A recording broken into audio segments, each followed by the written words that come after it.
Hello மக்களே, welcome back to mini vlog 19. Evening போல தான் விலாக் எடுக்கவே ஸ்டார்ட் பண்ணேன். ஒரு சாங் ஷூட் பண்ண வேண்டியது இருந்தது. குட்டனும் நல்லா தூங்கிட்டு இருந்தான். இதான் சான்ஸ்ன்னு சொல்லி நான் ஸ்டார்ட் பண்ணிட்டேன் அப்படின்னு நினச்சேன். பாதியிலே முடிச்சிட்டேன். சாங் வீடியோஸ் எல்லாமே நான் கீழே கொடுத்துருக்கேன். என்னோட இன்ஸ்டாகிராம் ஐடியில் போய் மறக்காம செக் பண்ணி பாருங்க. அப்படியே மறக்காம ஃபாலோ பண்ணிக்கோங்க. இப்போ ரீசெண்ட் டேஸ்ல என்னோட ஃபேஸ்ல நான் மேக்கப்பே யூஸ் பண்றது இல்லை. நேச்சுரலாகவே ரொம்ப க்ளோவியாக ரொம்ப சூப்பராக ஸ்மூத்தாக இருக்கு.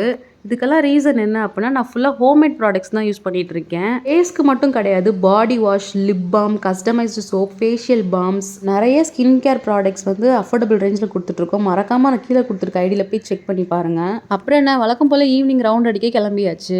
எங்கே போகிறதுன்னு தெரியாமல் சுற்றிட்டு இருக்கும் போது தான் எங்கள் வீட்டு பக்கத்தில் இந்த ஒரு குளம் இருக்குது. அடிக்கடி போவோம். ஈவினிங் ஆனாலே பசங்க வீட்டிலே இருக்க மாட்டாங்க. எங்கேயாச்சும் வெளில போகணும் அப்படின்ற மாதிரி தான் இருக்காங்க. அதுவே நமக்கு ஒரு அட்வான்டேஜாக இருக்கிற விட நம்மளும் சேர்ந்து சுற்றலாம்ல. உங்கள் பசங்களும் இது மாதிரி பண்ணுவாங்களான்னு மறக்காம கமெண்ட் செக்ஷனில் கமெண்ட் பண்ணுங்க. முடிச்சுட்டு எதுவும் வாங்கி சாப்பிடலாம் எப்படி, அன்னைக்கு டேவே நமக்கு ஓடாதே. சரி லைட்டாக சாப்பிட்டுட்டு அப்படியே வீட்டுக்கு கிளம்பிட்டோம்.